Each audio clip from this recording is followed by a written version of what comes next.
I would like to begin by extending my most humble greetings to all ladies and gentlemen gathered here today for this auspicious occasion. My name is Sandiswa Goba, and I stem from the richest country in the world, situated in the wealthiest continent in the world. And this is South Africa.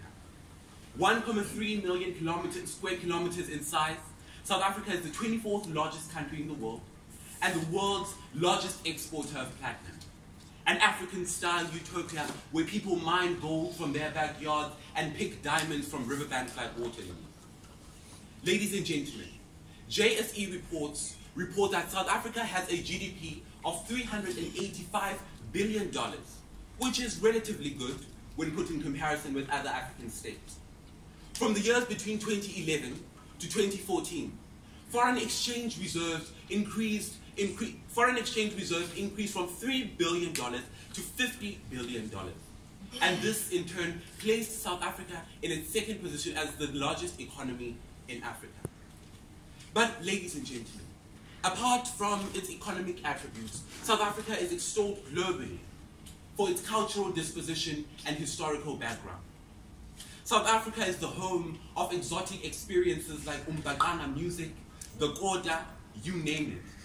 It is also the home of the Daung child and the cradle of humankind.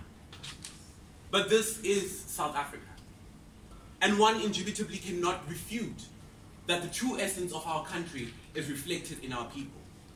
And what do the people reflect? The people reflect a desperate need for radical economic transformation. The one thing I cannot possibly fathom, apart from all of my research into global economics, one question remains unanswered. Why is it that 500 units of the European currency is worth why is it that 500 units of the African currency is worth 1 unit of the European currency when we are the ones with all the gold reserves, and in the case of South Africa, most of the platinum wealth? A report by Gini Coefficient provided that even though South Africa is excellent in its role as a sub-Saharan state, it is still highly combated by economic inequality and unemployment.